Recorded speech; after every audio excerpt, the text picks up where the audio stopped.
Ni Kakang Ati ninggal aku ada. Kowe sing ngajani soale aku ngerti sipate wong matane kira ki.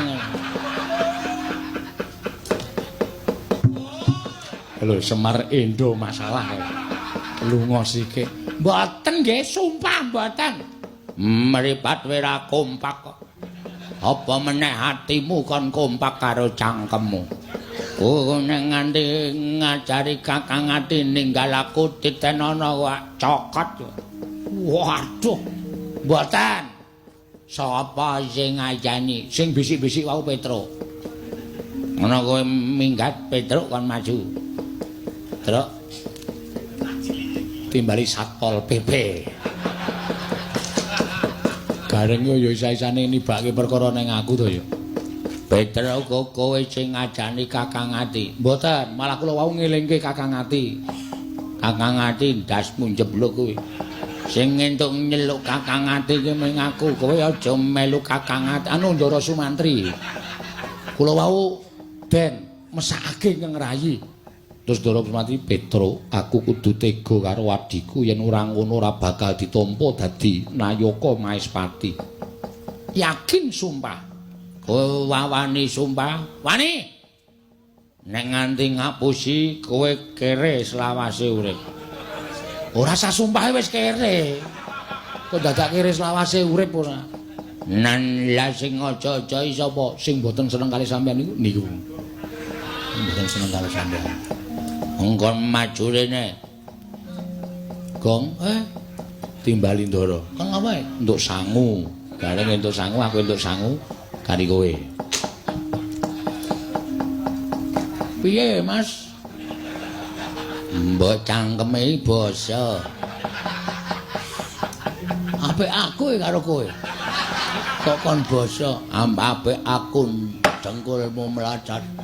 Arep apik kowe kon nyepatani bisu selawase urip. Sing apik nek omong. Sampeyan iku ketok elek nek omong nyata. Nyemelangi ora. Kelingan ora arep njaluk pitik aku wingi kae. Aja niku tak senengi, engko sore mati gong, mati tenan. Wah, wong bentuke kaya pring petung ngene kok. Kowe sing ngajani Kakang Ati kon ninggal aku. Ora. Yakin aku ora ngajani. Angkeme ngece aku. Kejem tenan iki. Potol. Ponokawan nang anggere mengko ngajani Kakang Ati titenono. Kokonangan aku tak sepatani kabeh ora iso tetembangan. Aduh. Wah ora iso rabayu iki.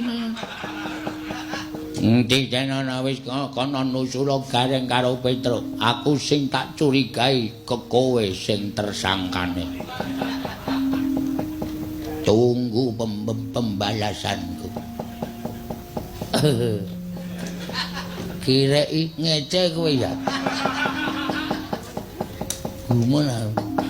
Ndara Suwandagni iki kagungan putra kowe kok aneh-aneh sing siji bagus Raja Mas siji kaya ngene.